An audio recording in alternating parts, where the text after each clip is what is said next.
Good morning, good morning. This is Mr. Dlamini from Woodrose International School. This is Mr. Dlamini from Woodrose International School.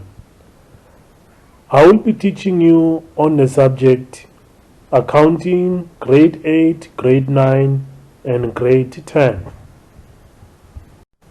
I will be teaching on the topic Sales Journal and Sales Returns Journal.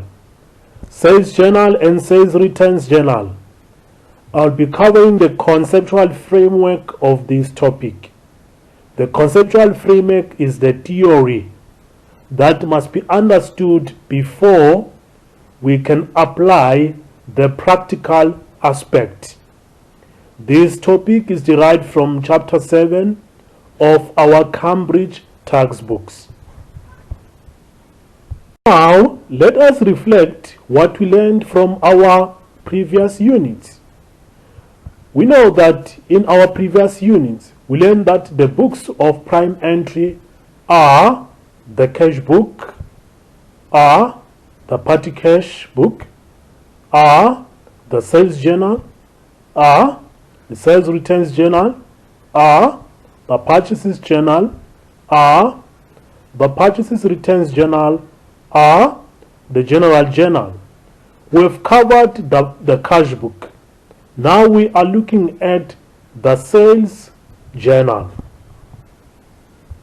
Let us define the sales journal.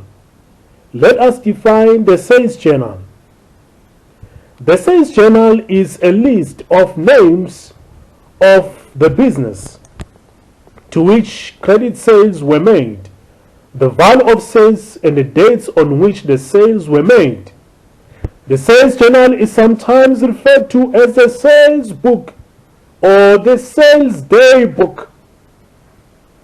This is the prime book of accounting that records credit sales of the business. These are the debtors of the business. They are buying on credit from the business. Therefore, this journal is written up using copies of invoices sent to customers.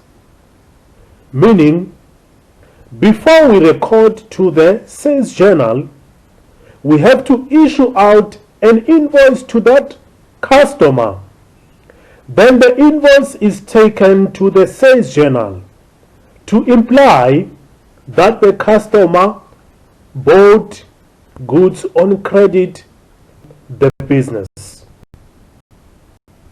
How then do we record on the sales journal? How do you record on the sales journal? We are going to look at the procedure for recording on the sales journal. The procedure for recording on the sales journal. The first step, we have to enter the date, the customer name, and the invoice total in the sales journal. When we record in the sales journal, the first step is to recognize the date of occurrence, the customer name in the invoice, and also the total of the sales journal.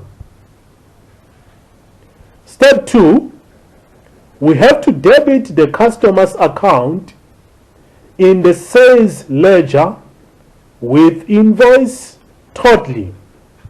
Remember, a customer account in a business is an asset account. If the customer will buy goods on credit from the business, the customer account increases. That will increase the customer account. Same applies to the debtors control account. If the customer buys on credit from the business, his or her account in the sales ledger will be debited or will be increased on the debit side. Then the third step is to credit the sales account in the nominal ledger with the sales journal totally. Then we have to transfer the credit sales to the sales account on which the sales account is found in the nominal ledger. If now we record the credit sales in the sales account, we credit them. By nature, sales will increase the equity of the business, or they'll increase the capital of the business. Therefore, sales will always have a credit entry. Let us look at the sales returns journal. The sales returns journal. Let us define the sales returns journal. The sales returns journal is a list of the names of a business, the value of goods returned, and the dates on which the returns were made.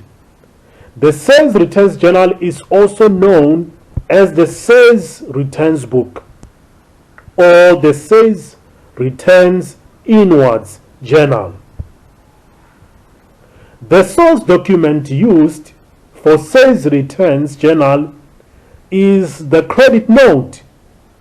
If the client is not happy or unsatisfactory on the goods supplied, the customer will return the goods to the business, and in return, the business will issue out a source document called a credit note. Now let us look at the procedure for recording on the sales returns. Recording on the sales returns. The first step is to enter the date, the customer name, and credit note total in the sales returns journal. The second step is to credit the customer account in the sales ledger with the credit note totally. Then the third step is to debit the sales returns account in the nominal ledger with the sales returns totally. Those are the three steps of recording in the sales journal. Thank you so much for watching this video. Thank you so much for watching this video. I will see you on our next presentation.